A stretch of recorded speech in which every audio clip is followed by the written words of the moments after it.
नमस्कार friends, Marathi serial ॲक्टमध्ये मी तुम्हा सर्वांचं स्वागत करते। मुलगी झाली हो या मालिकेच्या आजच्या भागामध्ये आपण पाहणार आहोत की ते साजिर ही हॉस्पिटलमधून घरी येणार असते। त्यामुळे विलास काकांनी वाडा पूर्णपणे सजवलेला असतो।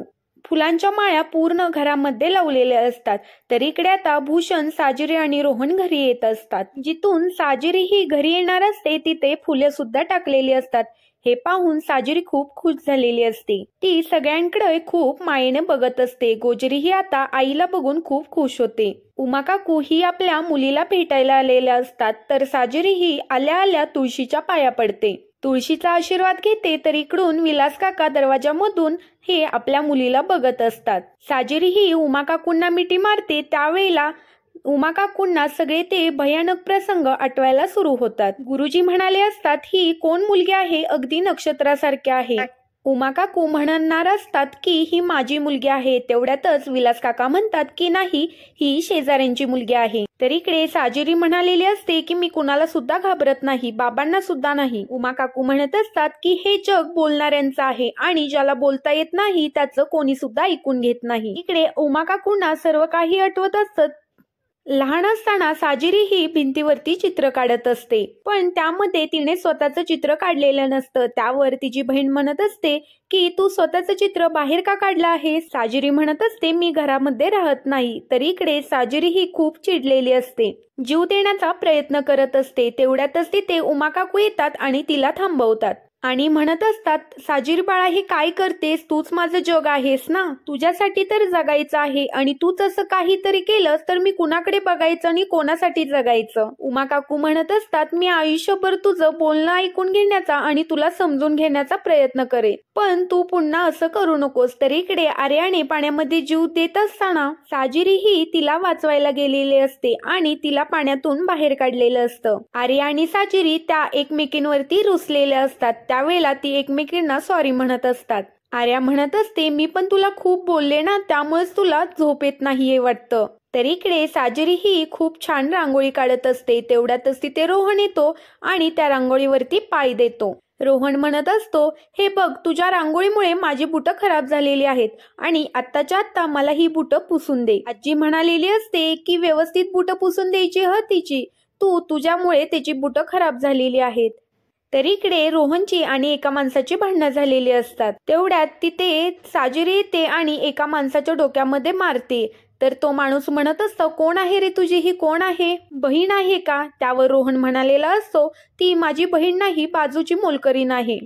तेव्हा साजिरीला खूप वाईट वाटलेलं असतं। तर आता इथे विलास काका येत असतात आणि दाराच्या मागे लपत असतात। साजिरी उमा काकूंना दाखवते की बाबा तिथे उभे आहेत म्हणून। उमा काकू तिथे जातात आणि विलास काकांचा हात पकडून त्यांना बाहेर घेऊन येतात। इथे विलास काकांना खूपच वाईट वाटत असतं आणि जे काही घडून गेलं आहे ते त्यांना सगळं आठवत असतं। इकडे विलास काकांनी साजिरीला औषध दिलेलं असतं आणि त्या कटामध्ये आजी सुद्धा सामील असतात। विलास काकांना तिथून येताना लहानपणीचे तिचे साजिरीचे सगळे दिवस आठवत असतात। साजिरी त्यांच्या समोरून जात असते तेव्हा विलास काका म्हणत असतात, किती वेळा हिला सांगितलं आहे की माझ्या समोरून यायचं नाही म्हणून, मी बाहेर जाताना ह्या मुलीने नॅट लावला आहे। उमा काकू म्हणत असतात की आपण एक पूजा घरामध्ये ठेवूया आणि ती पूजा साजिरीच्या हातून करूयात, तेव्हा सगळ्यांना कळेल की ही आपली मुलगी आहे। त्यावर विलास काका म्हणत असतात की अजिबात नाही, मला कोणाला सुद्धा सांगायचं नाही की ही आपली मुलगी आहे म्हणून, आणि मी पूजा सुद्धा करणार नाही। विलास काकांना आता इथे सर्व गोष्टी आठवत असतात।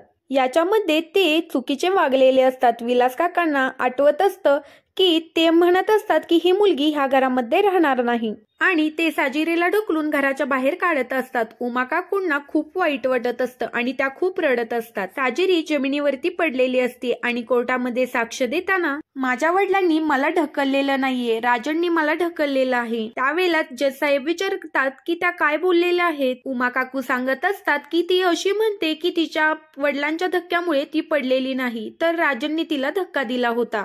आणि उमा काकू खूप रडत असतात। विलास काका साजिरीच्या समोर येतात आणि साजिरीला म्हणत असतात, मला आता माझी पापं धुवून टाकण्याची वेळ आलेली आहे.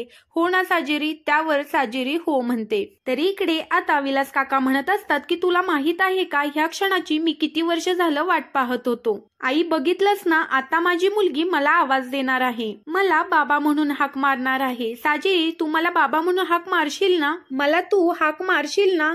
त्यावर साजिरी हो असं म्हणते. साजिरी आता विलास काकांच्या कानाजवळ जाते आणि खूप प्रेमाने बाबाशी हाक मारते. तिचा मधुर आवाज ऐकल्यानंतर सगळ्यांनाच खूप आनंद झालेला असतो. तर इकडे विलास काकांना खूप काही भरून पावलेलं असतं आणि ते खूप रडत असतात. विलास काकांचा आनंद हा गगनात मावत नसतो आणि ते साजिरीला पुन्हा हाक मार असं म्हणत असतात. साजिरी पुन्हा आपल्या वडिलांना बाबा अशी हाक मारते. विलास काका इकडे साजिरीला पुन्हा पुन्हा बाबा अशी हाक मारायला सांगत असतात. विलास काकांना आता एवढा आनंद झालेला असतो. सगळेजण घरातले खूप प्रेमाने एकमेकांकडे बघत असतात आणि खूप हसत असतात. विलास काका आता सगळ्यांना ओरडून ओरडून सांगत असतात की माझ्या साजिरीने मला बाबा म्हणून हाक मारलेली आहे. माझ्या साजिरीने मला बाबा म्हणून हाक मारलेली आहे. आणि ते आता जातात आणि त्यांच्या आईला प्रेमाने मिठी मारतात आणि सांगू लागतात की माझ्या साजिरीने मला बाबा म्हणून हाक मारली. उमा काकूंना पण सांगत असतात माझ्या साजिरीने मला हाक मारली आहे आणि आपल्या लेकीला मिठी मारून खूप रडू लागतात. ते म्हणत असतात की मला आता सर्व काही मिळालेलं आहे आणि मी डोळे मिटायला मोकळा, मी आनंदाने मरेल. साजिरी म्हणत असते की अजिबात नाही. उमा काकू म्हणत असतात की तुम्ही असं का बोलताय? विलास काका आता म्हणत असतात की मला सर्व काही मिळालेलं आहे आणि मी सगळं काही केलेलं आहे. माझी हीच इच्छा फक्त बाकी होती, माझ्या साजिरीने माझ्याशी बोलावं आणि बाबा म्हणून हाक मारावी. ती सुद्धा इच्छा माझी आता पूर्ण झालेली आहे आणि मी आता डोळे मिटायला मोकळा. साजिरी म्हणत असते अजिबात नाही बाबा, मी आत्ताशी कुठे बोलायला लागलेली आहे. मला तुमच्या बरोबर खूप साऱ्या गप्पा मारायच्या आहेत आणि तुम्ही आता मरणाच्या गोष्टी कशासाठी करताय? मी आत्ताशी तरी तुमच्या बरोबर बोलायला लागलेली आहे ना.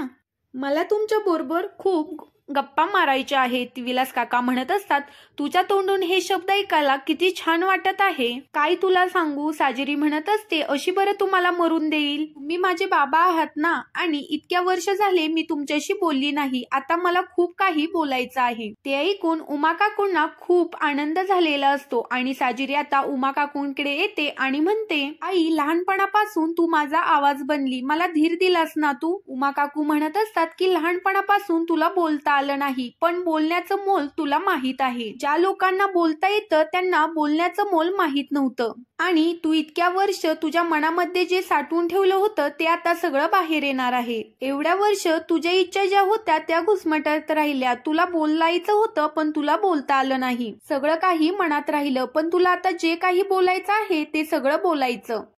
साजिरी आता आई म्हणल्यावर उमा काकूंना खूप आनंद होतो आणि त्या साजिरीला प्रेमाने जवळ घेतात आणि मिठी मारतात. तर पुढील भागामध्ये आपण पाहणार आहोत साजिरी ही घरामध्ये आलेली असते आणि सगळेजण खूप खुश झालेले असतात. सगळेजण मुलगी झाली हो असं गाणं म्हणत असतात आणि तिथे शौनक सुद्धा आलेला असतो. शौनक हा साजिरीला बघून खूपच खुश झालेला असतो.